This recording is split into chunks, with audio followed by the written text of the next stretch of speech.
myself out here. Hello, everyone. My name is Jayla. Welcome back to yet another episode of You Ask, We Answer, hosted by, of course, Women Engaged. Thank you all so much for joining tonight. We are going to have a lot of fun, a great time, but also answer any questions that you may have. As you all know, or maybe you don't know, tonight's session is all about the Georgia legislative session that just happened last week. We're going to do a roundup. We're going to cover some things. What are some bills that did get passed? What are some bills that did not get passed? And of course, answer any questions that you all may have. During this live, if you have any questions, please be sure to comment them and we will be sure to get to them as soon as possible. Now, for those who may not know, Women Engaged is a trailblazing human rights organization based here in Georgia. And we are celebrating 10 years of driving bold, people-centered change. Our founders, Malika Redmond and Margaret Carbo, started Women Engaged with a mission to build our political power through deep relationships and community building. Rooted in the communal practices we were founded, we present you ask, we answer. Series, we provide political education through conversation based on topics to get you in the communities we serve. Please note that Women Engaged is a 501c3 nonprofit. Any information that is said is shared solely for educational purposes. Women Engaged does not endorse or disparage any political party or candidate. Now, today's topic for the show, again, is the Georgia Legislative Roundup. Now, is there anybody who may be watching today familiar with the state session? The state's legislative session is a time where our state elected officials, our state Senate, and House members meet to introduce and pass legislation at the state level. Any bills that pass both chambers is then sent to the governor for signature. In the event that the governor does not sign, the law is enacted. If the governor rejects a bill, they have to veto it and it is sent back to the original body who has 2/3 of the vote, along with the other chamber to write the veto. In Georgia, this usually starts in January of each year. At the first meeting, they vote on the schedule for the year, but over time meet for 40 days, which we refer to as a legislative session. In the midst of the session, there is a halfway point called the crossover day. If a bill does not make it out of its chamber by then it can no longer be considered for the remainder of the session. The last day is called sign day and is usually one of the longest days at the Capitol as everyone works to pass or block the bills. Now, to continue this conversation, I am going to introduce you all. You all know who the COO is, but maybe you don't know. Michelle, please come to the stage. Hi.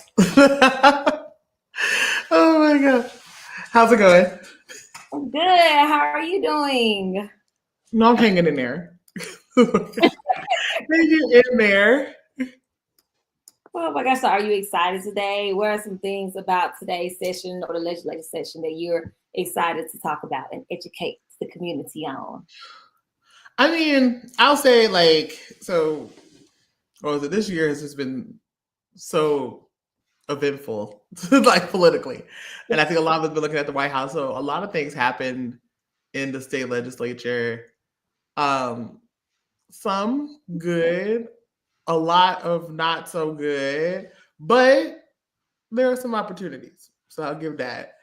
I think one good thing that came out of this is that this was one of the first sessions in a long time that we didn't see like a huge like omnibus bill, which is just a fancy way of saying like a huge mega bill that was going to like further suppress voting rights, because that's always the thing that they've been introducing since 21 with like SB 202 and then like the subsequent addendum to that the year later. It's been ridiculous. So they did not do that. There was also another abortion ban that was introduced that was going to further restrict it, but that did not pass. It did not pass out of committee, so we're excited about that. And then I'm trying to think about what else was going on here. I have my notes, so if you see me looking over into the side, I have like all these little bills, all these little notes. But I think, the first thing that I always shout out is just the amazing work that folks on the ground have been doing. There are a lot of folks that we do this work in coalition with who have folks who are at the Capitol day in and day out, making sure that we get the information that's needed. Because, like you mentioned earlier, there's just so much that's happening at the Capitol, and it's so hard to stay on top of what's happening because they'll just make last minute shifts and changes intentionally to make sure that like we can't like stay up to breast about that. So I just want to shout out to those folks, especially think that that's always a huge win in terms of doing that. Um, but to get to like just some highlights or the nitty gritty of things that really happen, like in alignment with the federal government, our state legislator had an eye out for queer and trans people this year. One of the first bills introduced in the state Senate was a complete sports ban for trans people in schools and universities. And even though it went through a number of revisions and was a little bit more narrow in scope, it did unfortunately pass. The issue with that bill, which was SB1, so that's Senate Bill 1, like on day one, they was like, we coming for trans people. That bill in particular was going to intentionally do some harmful things around like trying to have law define gender, and then it has some very invasive practices that like regardless if you're trans or not still would have been like a huge violation of the person. Or when we think about like if you got like small children and stuff like that, all in the quest to like verify like what's in their pants. Weird stuff. Weird stuff. Okay, like so I'm just like what is going on? Like, oh my gosh. I think outside of that, as we know, there's been like an ongoing attack nationwide about DEI. There was a bill about DEI that fortunately did not pass. However, it kind of like popped up a bit in the second chamber. So like we had the Senate side, it did not pass out of the Senate, but a similar or a mirror bill popped up on the House side. And what it would have done was prohibited schools and universities from promoting or supporting any activities that support DEI. So those are a couple of highlights of some of the things that like I'm kind of like happy that did not happen, or like some of the things that like are kind of like some of the unsavory stuff. But I try to give a good blend. There's more that I can always talk about, but I'll stop now because I can go on all night. Okay, so thank you for sharing that with us. So the things that did get passed, or even though we are happy that some bills did not get passed, but it may not be a possibility that it may pop out in the future. So what is still at stake with these bills? So hold on, I'm looking at my notes now. I think we've, I don't know if folks are familiar with the conversations around like affirmative action and stuff like that, and how lately it's been a lot of focus on what's in the libraries and like what's accessible. Like we know about the banned book list and stuff like that. There was a number of bills that would have tried to reestablish library standards and move law in order to make sure that like certain types of literature is not accessible for folks. And also to even criminally penalize librarians for providing such materials. Those things didn't pass, but because of like everything that's going on, it's in terms of the legislative cycle, it's still at play.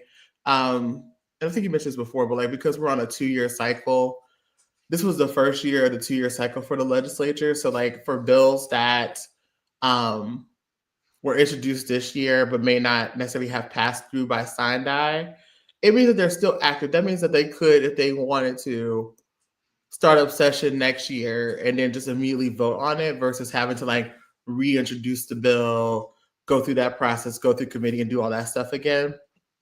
And so that's why it's important like for things like this to be aware of what's going on or what did pass or what didn't pass, because even though it didn't pass, we're in the middle of that 2-year cycle. So the time to really celebrate those type of things are really at the end of that 2-year cycle, which will be in the end of 2026. One thing I didn't mention though, two things I didn't mention though. So I don't know if folks are familiar with the Religious Freedom Restoration Act. Huge title that basically attempts to legalize that it's okay for people to discriminate against people based off of their religious views. So if folks are familiar, there was a Supreme Court case maybe about 10 years ago, if I'm remembering correctly, in Colorado about a cake person who didn't want to sell a cake to a gay couple that was getting married, and it caused a lot of issues with that and went up to the Supreme Court. So since then, a lot of states have tried to push bills around this. This is something that we've tried to do a lot of work on here at Women Engaged to advocate against, just because it's like, where does the line stop?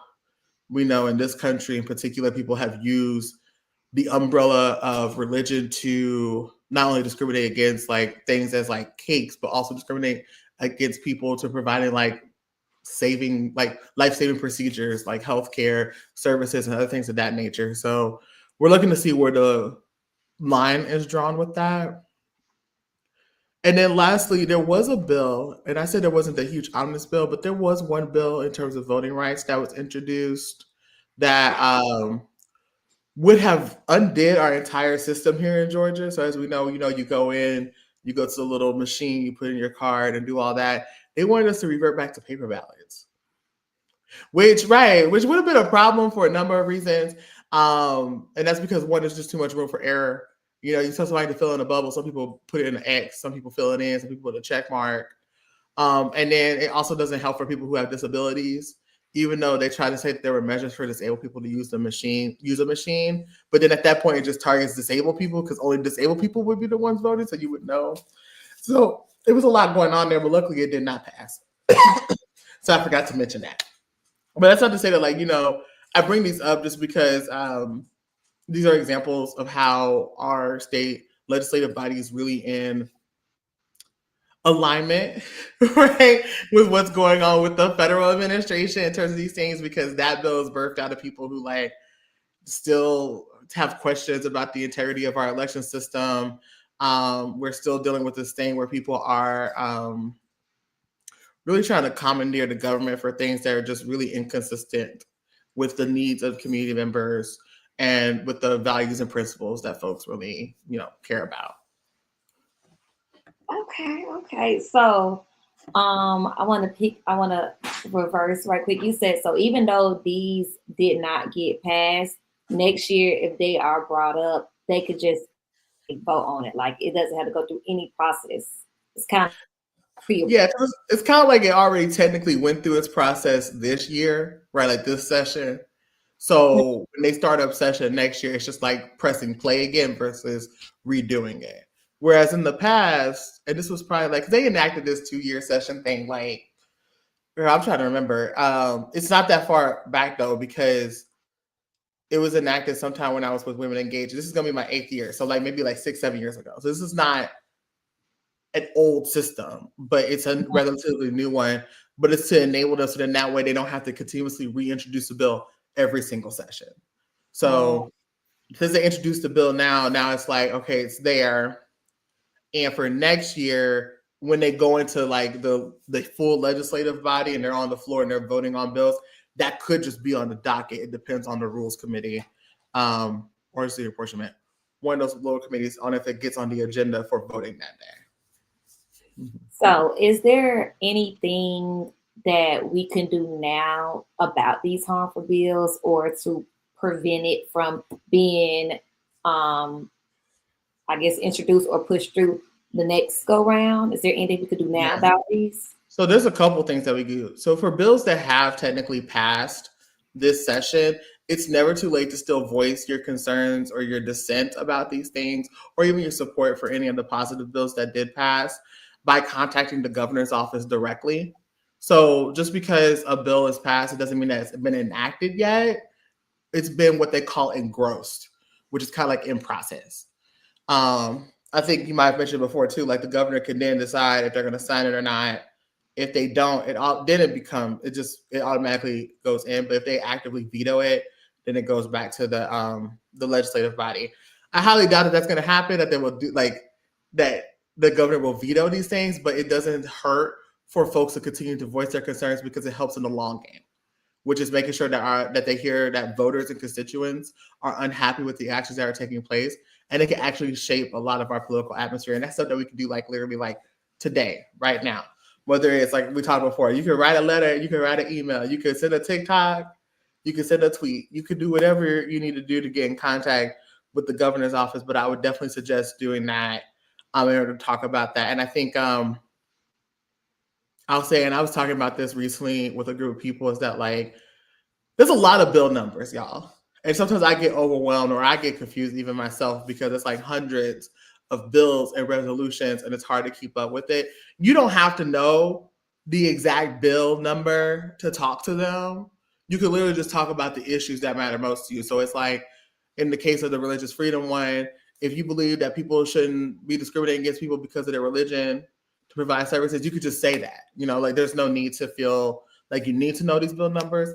I just say it just in case there's any nerds listening who just want to like go and look on the legislative website and like look directly at the documents and see what the language says. That's fine and dandy. I think it's just a really great way to be a stewardship, to look at that stuff. But like, if that's not your jam, I totally understand. That's what we do here at Women Engage Tree. That's why we have that information. So yeah. Outside of that, though, in the long term, what we can do over this year is just having more conversations about it and having more conversations about the impact and the harm that some of these things are doing, and really holding our state officials accountable to really holding our best interests. I think when we look at like how we see them moving in alignment with the federal government and also seeing some of the harms that we already are directly facing, like the tariffs, which is a whole different thing because everybody, these stores now are putting taxes on stuff, and like it's impacted like every industry from like clothing. As folks know, I'm a gamer. We've been talking about in the gaming community, like it's a whole thing. But I digress. That's a whole other tangent. But I said that to say that like we really need to hold our elected officials accountable because those are the people who are the buffers for us. In terms of like how deeply the things that at the federal level are impacting us. So between now and next year, it's going to be really important for us just to engage in conversations like we are now. So, if you're listening to us now, just let us know where are some of the issues that are motivating you or that motivates you to take action, or some of the things that you're not liking, or some of the things that you do like that are happening. Because there are some unsung wins that are happening that are sometimes overshadowed by the bigness of everything else that's going on. And so I never want to, discount that, because that's like, oh my gosh, right? So yeah, I think just doing that kind of work, talking to folks, and even now, like I think a lot of times we wait until when they're in session to talk to our legislators. You could talk to them now, and it doesn't have to be about the bill. It could just be to establish a relationship with them, like actually know who they are, and say like, look, this is what I care about, and I'm a voter. Because for them, they actually care about people who vote, like in terms of like who's talking to them. So a lot of times, because the Capitol here is in Atlanta, a lot of people who are talking to people at the ropes are usually from Fulton or DeKalb County or like some of the surrounding areas.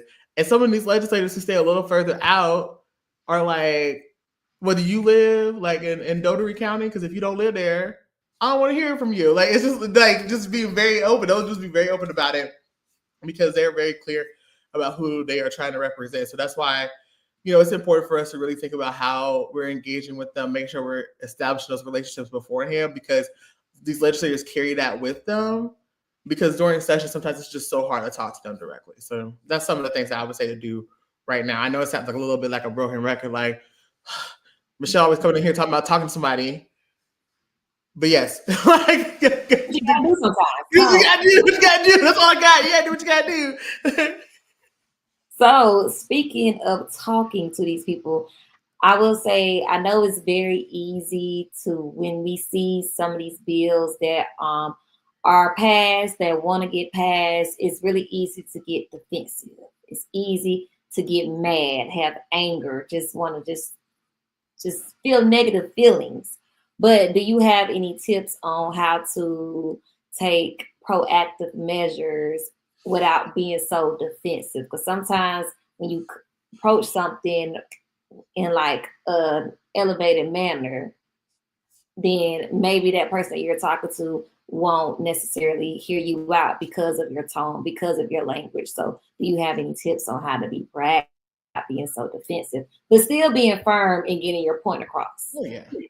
No, I hear you on that. I think one, it's for folks who are listening. If you don't have one, it's finding like a political home, like an organization like Women Engage. Hello, like where you can engage in community, learn about the things that are going on, and hear about some of the longer term strategies that we are doing and the work that we're doing, because it's really needed and it really is like a long game. I think right now we get caught up in, when I think about defensive or reactionary stances, it's because like we wait until the bad thing happens and then we react to it. And from there, it's kind of like a self-fulfilling cycle, because technically the thing already happened and it makes folks feel powerless. Whereas you can develop power by like continuing to overcome the odds by joining these political homes and taking action, whether it's through volunteering, whether it's through just sitting in trainings or classes, or and then taking that information and just talking to people that you already know, right, about what's going on. And I use an example that like we started. So okay, for folks who don't know, like back in 2019, when the initial abortion ban for us, a 6-week one, HB 481, was introduced, um, Women Engaged, along with our coalition partners, did a lot of on the ground work around that. And at the time, because Roe v. Wade was still wasn't overturned yet, we were able to defeat HB 481 and have it basically frozen in the court system from being enacted. Because what can you do? Like at that time, Roe v. Wade was still a thing. So from there, we were like, that defensive work eats up so much energy and so much time when it's really just the bare minimum. And if folks don't know, we have like a whole series that talks about Roe v. Wade and why we say it was the bare minimum. It's on our YouTube. Please check it out. I'm not going to rehash that now, but I use that example. So we were saying, what can we do to be more proactive? So we came together and started drafting a bill called the Reproductive Freedom Act, which would not only codify not just abortion access into law, but really expand access to reproductive health care services. So not just like adequate funding to hospitals, but when we start talking about like things like midwifery, the rights of young people to have access to reproductive health care services, and things of that nature, and knowing that that's really important, right? But that's like really long-term work. Like we started drafting that bill at the end of 2019, 2020, and we introduced it for the first time in 2023. We actually reintroduced it this year too. And so that's something that's positive too. Now, granted, it didn't cross over, but it's still at play next year. We can still talk to our legislators now and say that this is something that we want them to tangibly push, and they could do it next year without us having to reintroduce the bill and go through that process. And so that's what I think about sometimes, the proactive measures, is knowing that like it is a long game, but it's like we don't have to wait for them to create some harmful bill. We can create our own bills, and we can fight for those bills too, to really inject something that's really powerful in that sphere and be committed to like doing that work that it takes to get that passed. Whether it's, again, I always talk about meeting people where they're at, because I also hold that I'm in a very privileged position. This is my job. Okay. Like this is my job. Like I am not knocking folks who are like, look, I am tired, because last I checked, like they said people in Atlanta work at least 2.5 jobs on average. I am sure that has gotten higher with the increase of gig economy and everything else. So like I don't take it for granted. But I do think that like, do what you can with what you got. If you see something online, or even if you're watching this now, you can share it with somebody. If you see a link for a petition, sign it. If you get a call from a canvasser, be nice to us. Or a text message. Like it's very small things that we could do that really have a larger impact than folks may recognize. And sometimes people are like, wow, really? Is it that easy? And it's like, yes. And if you're ready to take it to that next level, then that's what we can do. Because I've trained folks on like how to give like public testimony, like using our own lived experiences to add to that. So like when we do our advocacy, we of course collect information about like how many people support access to healthcare, including repro healthcare. That's like a consistent question for us. So I'm able to report that like 80, 82, 83% of people support it. But then what helps people understand that 82, 83% is that I get to add the stories from people. the stories of folks who have to access healthcare, maybe had harms from not being able to have access to healthcare, or celebrating people who were thankful that they had access to healthcare because of what was going on. And it really helps humanize the experience, because we hear these numbers all the time. But I think folks be forgetting that numbers are people. Okay, like these are people that we're talking about. So I think about that too. So I'm like, do what you can with what you got. And when you have more space or you're willing to like allocate more time, just know we have resources. We have folks who could train you on what to do, what to say, and not what to do or what to say in a way that like you're scripting you, but more so like for you to feel confident and feel empowered to have those conversations, regardless of the fact you don't have to have a political science degree to do this work. You don't have to like even have a degree to talk to your legislator, okay, and tell them what you need, or to hold them accountable, or even to advocate for issues that matter most to you. You can do it just being who you are right now, regardless of your background, regardless of what you got going on.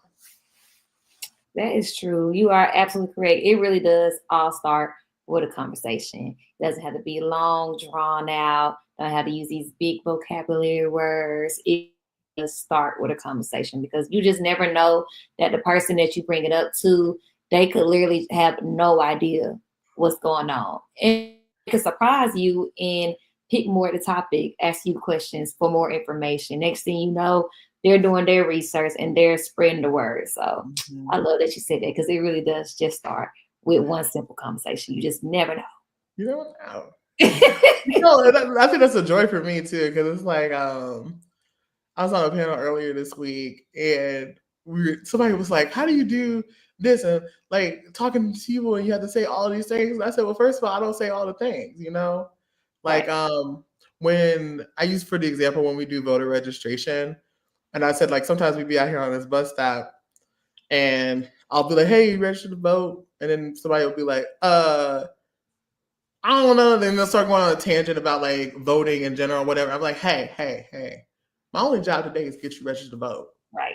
Okay, you can decide what you want to do with your vote later, but today is the day to get you registered to vote, and we can talk about that other stuff later. I think sometimes bringing in the muchness of it is just like overwhelming. But I love being able to move people from like, I don't want to do that, to like all of a sudden they're like, actually, now that I'm registered and I hear you talk a little bit more, like tell me a bit more. And then it's just great to see people like grow over time around that. Like I've had people do that around voting. I remember I had one person who we worked with, and I didn't know at the time when they joined us, but they told me months later that when they first joined with us and was canvassing, that they didn't believe in folks having access to abortion and thought it should be did away with. And after like spending some time with us and learning and everything, they were like, I realize now that like, while I personally may not get an abortion, I think everyone else should have the right to make their own decision. I'm like, that's all I needed. Yes. That's all I needed. But also it feel good too, because I was like, oh, it's working. Yes. Because the last thing I'm gonna do is that, like, again, it's comfort people's heads about where things are and stuff like that. Our ultimate goal is for people to really see the shared humanity that people have and the unique experiences, and like allowing people to just have the right to make their own decisions. I think, especially as Black people, I'm just like, we have such a history of people trying to make decisions for us that the last thing we need to do is continue to add to that oppression. And so I'm trying to make a future, Women Engaged is also trying to make a future where we can like fully be ourselves, have the resources and things that we need to thrive in the ways that we need to, and feel that we need to. So yeah. Okay. So I know you mentioned earlier that you can create your own bill and present it. So is there a process for that? Like for somebody who wants to create a bill, but they don't know how to go about doing that? There is. And it's not necessarily super unique, but it is something that I think takes community. I always like to highlight the story of Pamela Wynn. She is a Black woman local to the area. She founded a nonprofit for incarcerated women. I'm trying to remember, but she was incarcerated at a period of time and was chained while she was pregnant, which resulted into pregnancy loss. From there, she worked with her local representative. His name was David, and she told him her story. And he was like, no, we got to do something with that. So then together, and along with like, the people in his office, they helped draft bills and stuff like that. They were able to draft a bill that would end shackling for incarcerated pregnant people here in Georgia. And then together started doing that advocacy. And we actually saw that get passed in 2019 here.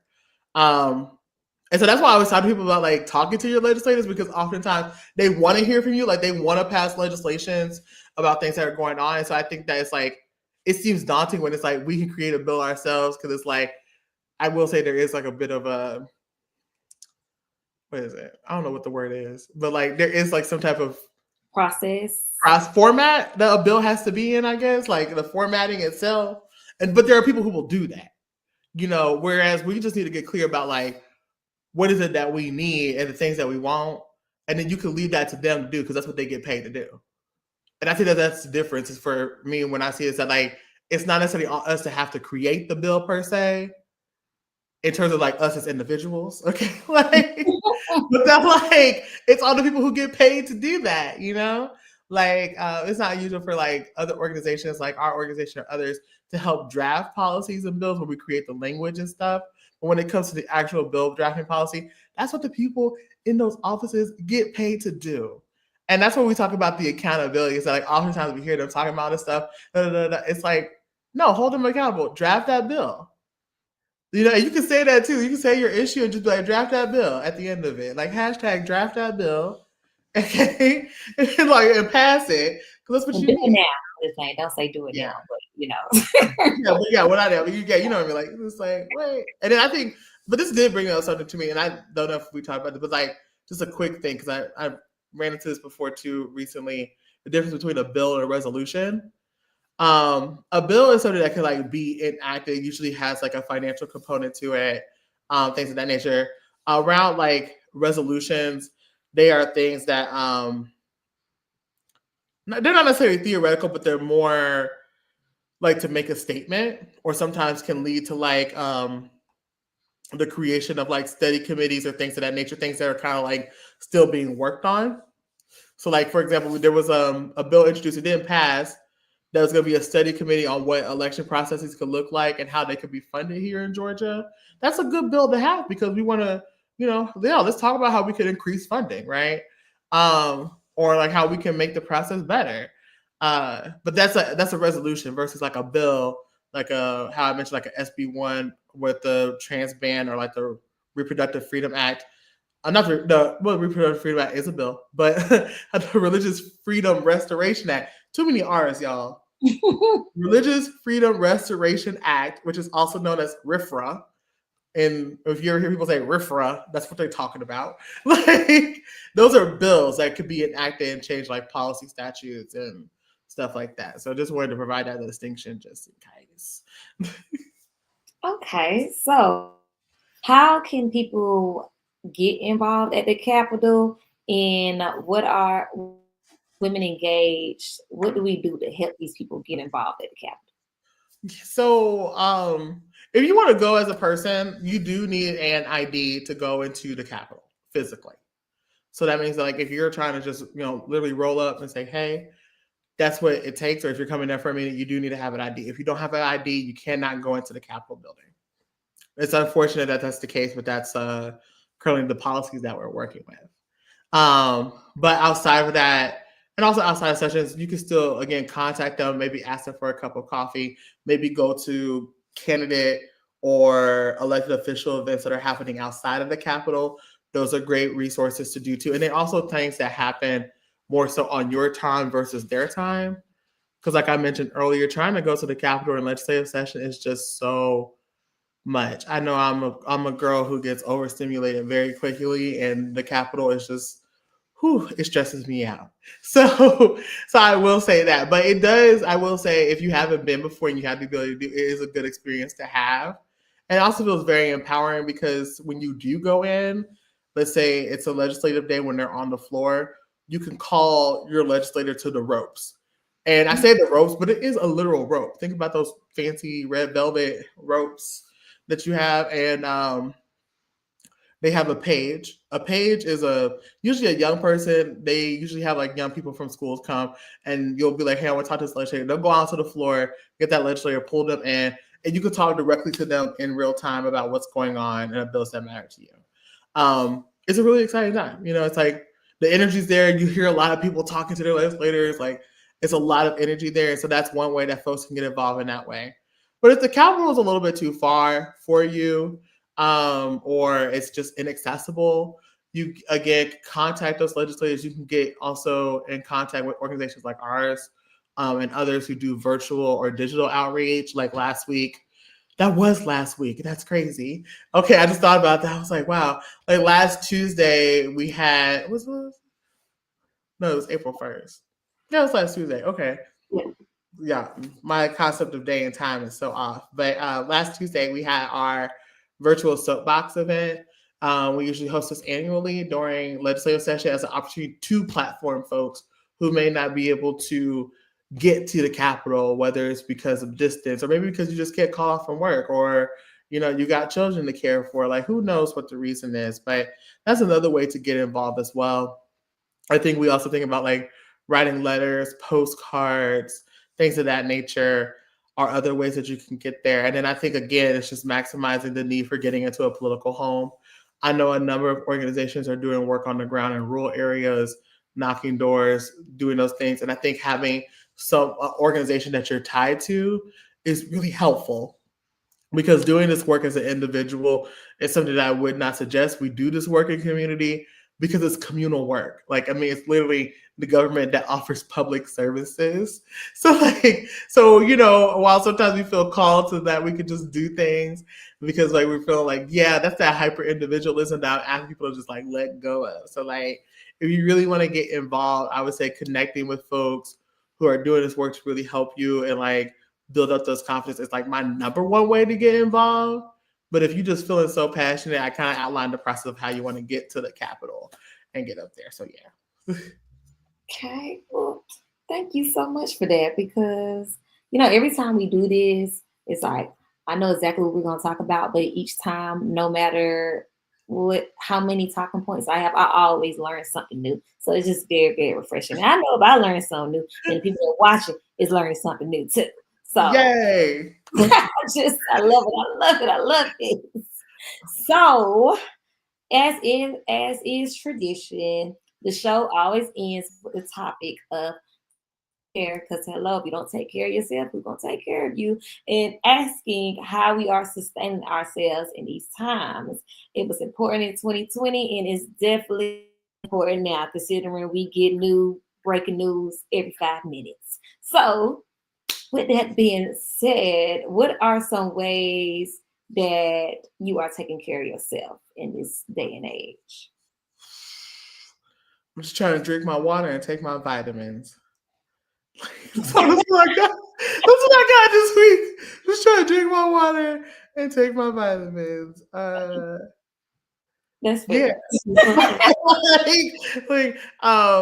I feel like for me, just because this is like a really busy season for me in my life, and I just kind of have to kick it to basics, like get a good routine together, and to drink that water, get them vitamins, try to get these macros. That's what I got.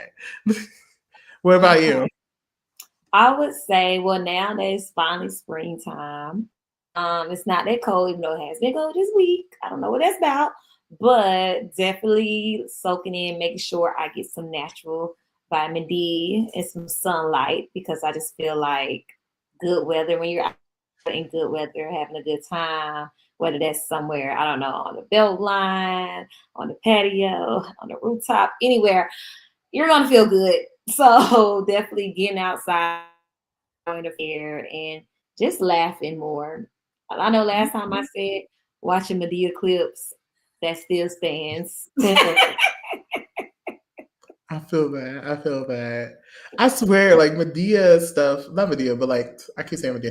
Tyler Perry stuff has been following me lately since we had that conversation. Like I've been in a number of like group activities, and every time I look at TV, I'm like, "What is this show? It's so dramatic." And they're like, "Oh, this is Tyler Perry." Da, da, da, da, da, da. And I'm just like, "What?"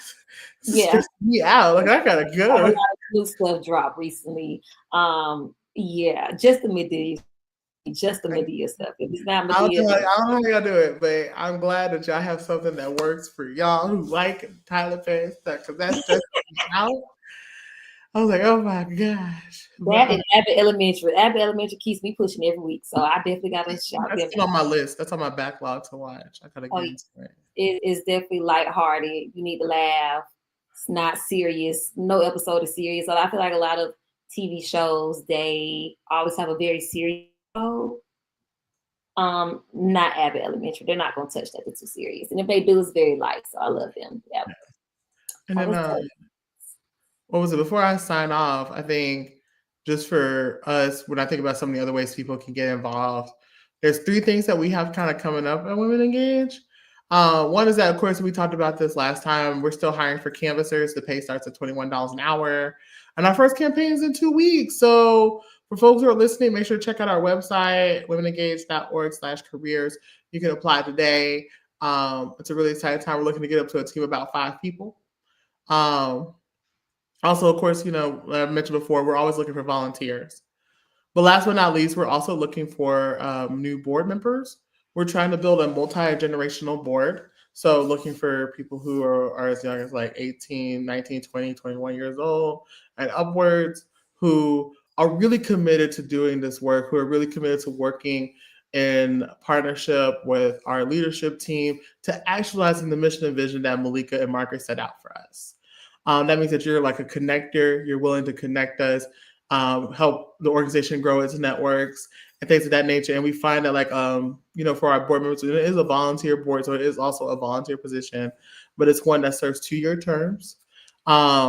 It provides a wealth of opportunities to do some resource building, some skill sharing. You'll be able to also grow your networks as well. And you don't have to be someone who's necessarily tied to reproductive justice or social justice in itself, but just someone who, again, has a high sense of integrity, determination, and commitment for building power in our communities from all walks of life. And so that's also on our website as well to check out.